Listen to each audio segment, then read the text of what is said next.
We're continuing to learn more and more about the Republican plot to overthrow the 2020 election, and we're learning more about some of the individual efforts taking place in individual states. This particular one happens to take place in Arizona. A group called American Oversight has been fighting for quite some time to get the documents related to the Arizona ballot audit. And they've gotten plenty of them, but they sure as heck haven't gotten all of them. Cyber Ninjas, as far as we know, is still refusing to turn those over at a cost to the company of $50,000 per day that they do not turn their documents over.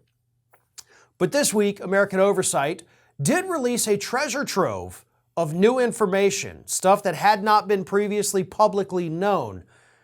And it shows via text messages and other communications, including some between elected officials in the state of Arizona, that they wanted to use conservative media figures, Tucker Carlson, Sean Hannity, Charlie Kirk, and Dan Bongino, who just got permanently banned from YouTube yesterday.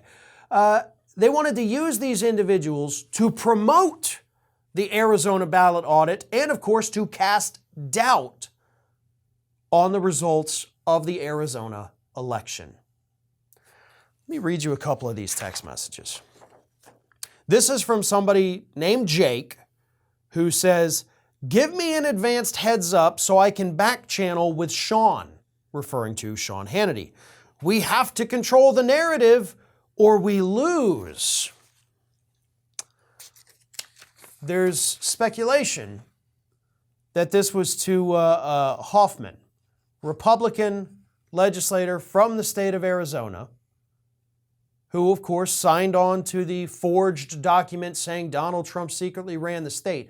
But folks, all of this points to the fact that they knew from the outset that this ballot audit was a farce.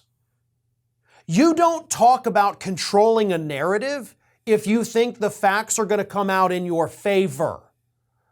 Now, as far as we know from the available documents, there was no accepting, I guess you would call it, of these offers by Sean Hannity, Carlson, Kirk, and Bongino. Okay, we do not have evidence that any of them agreed to do this or that any of them were actually reached to work on this. It's likely they were reached. I mean, they said they were going to do it. But here's the thing. All of them did, in fact, cast doubt. All four of those men I mentioned did cast doubt on the 2020 election results from the state of Arizona. So maybe it was coordinated, or maybe they just all collectively are very, very stupid. Personally, I think both of those things are true. But again, this shows that it was all a farce from the beginning. And that one statement, "we have to control the narrative or we lose," that proves it to me. That proves it. Again, if you think you're going to do this ballot audit and it's going to come out and show Trump actually won the state, there's no narrative to control. The facts will speak for themselves. Then you get to come out and gloat and say, "Ha, we told you so." You don't have to control anything between now and then. But you knew that wasn't going to happen because you knew this was all based on lies. That's why you had to control the narrative, and that is what these documents prove to us. This is Hattie. Hattie wants to know why you have not subscribed to our channel. You obviously like our videos, so do us a favor and subscribe.